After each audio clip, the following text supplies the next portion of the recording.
The history of Nazi Germany is often framed through the lens of the regime's rise, the brutality of the Holocaust, and the horrors of World War II.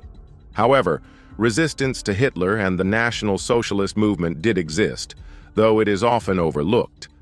One of the more enigmatic anti-Nazi groups was the Black Front, Schwarze Front, a dissident movement that emerged in the early 1930s, challenging Hitler's leadership and ideology from within Germany's nationalist circles. Though their influence was ultimately limited, the Black Front represents a fascinating, shadowy chapter in the broader story of German resistance to fascism. The Black Front was founded by Otto Strasser, a former member of the Nazi Party who became one of Adolf Hitler's most vocal opponents. Strasser, along with his brother Gregor, had been an early advocate for the National Socialist movement, particularly its more socialist and populist elements. However, ideological rifts between Otto Strasser and Hitler quickly became apparent. Otto Strasser was a proponent of what became known as Strasserism, a variant of National Socialism that leaned more heavily toward revolutionary socialism and anti-capitalist policies.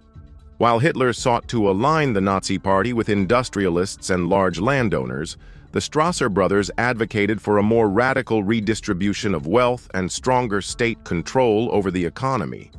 This put them at odds with the increasingly fascist and authoritarian direction of the movement under Hitler's leadership.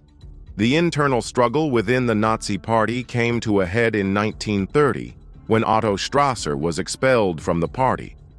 Gregor Strasser remained in the party for a few more years, but was ultimately murdered during the Night of the Long Knives in 1934. After his expulsion, Otto Strasser founded the Black Front, a dissident movement that sought to challenge Hitler's dominance while still maintaining nationalist and socialist ideals. The Black Front presented itself as the true successor of National Socialism, one that had not abandoned its revolutionary roots in favor of an alliance with conservative elites. However, their movement remained small and struggled to gain traction in an environment where Hitler's Nazi Party had a firm grip on German political life. Unlike the more traditional forms of anti-fascist resistance that emerged later, the Black Front was not a democratic or liberal movement. Rather, it was a radical nationalist group that opposed Hitler's dictatorship and sought to establish an alternative form of National Socialism, one that adhered more closely to the original revolutionary principles Strasser believed had been abandoned. The Black Front's ideological foundation was built on several key tenets that differentiated it from Hitler's version of National Socialism. Foremost among these was a rejection of capitalism and large-scale industrial monopolies. The Black Front believed that the Nazi Party had betrayed its workers by forming alliances with wealthy industrialists and landowners, whereas Strasser's vision promoted a form of state socialism that aimed to nationalize key industries while still maintaining a strong nationalist identity.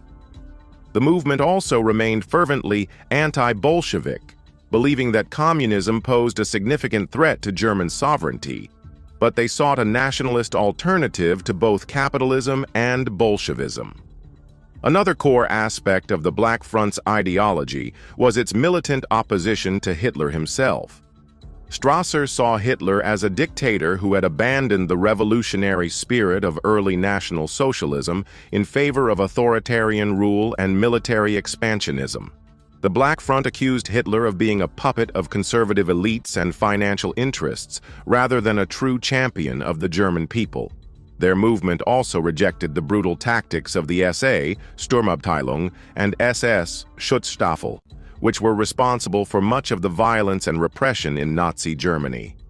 Strasser believed that the Nazi paramilitary groups had turned National Socialism into a tool of terror rather than a revolutionary force for the people.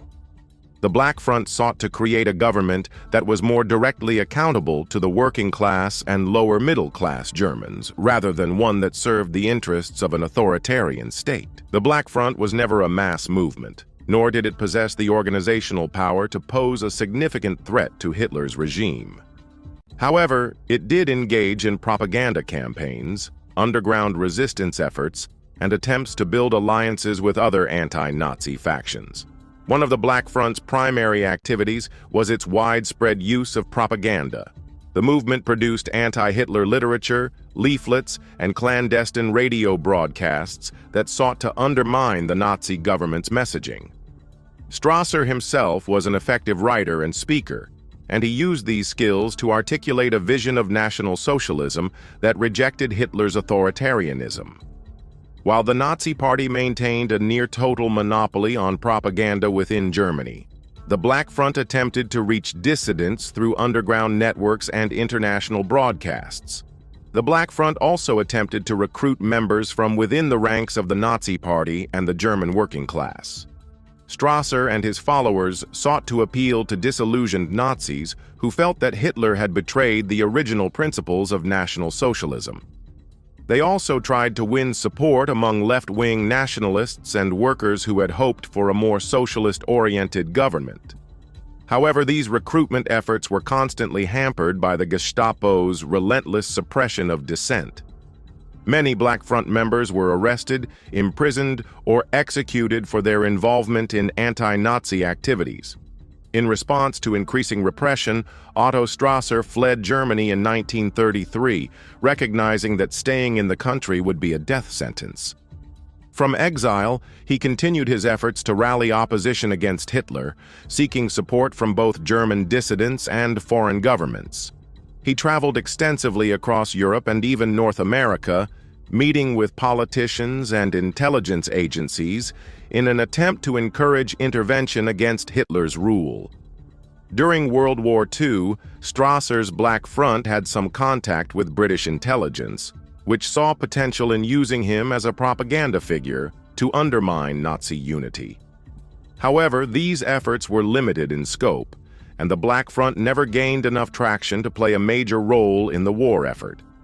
There were also attempts by the Black Front to organize coups against Hitler, though these never materialized into actionable plans.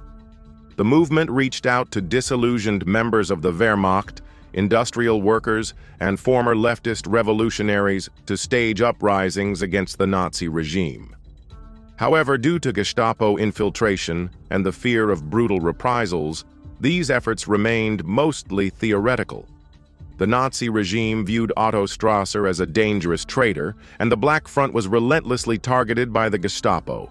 Many of its members were arrested, executed, or forced into hiding.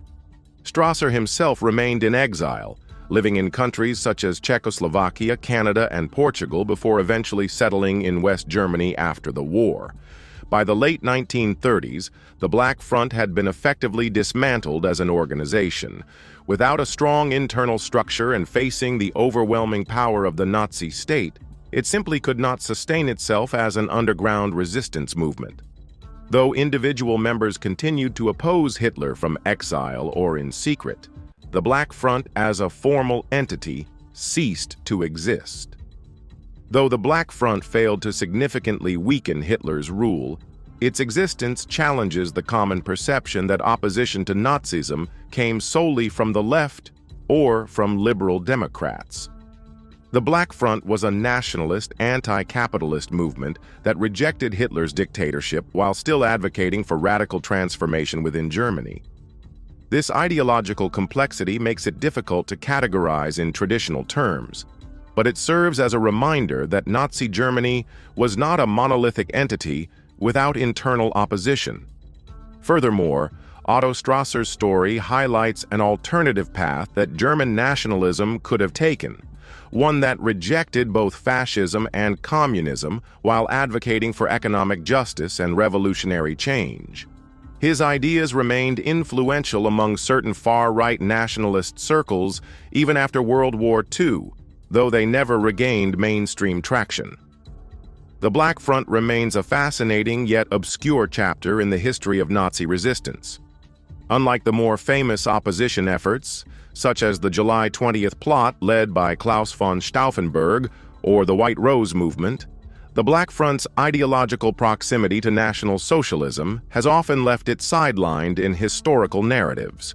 However, its existence is a testament to the diversity of opposition within Nazi Germany and serves as a reminder that even within extremist movements, ideological fractures and dissent can emerge.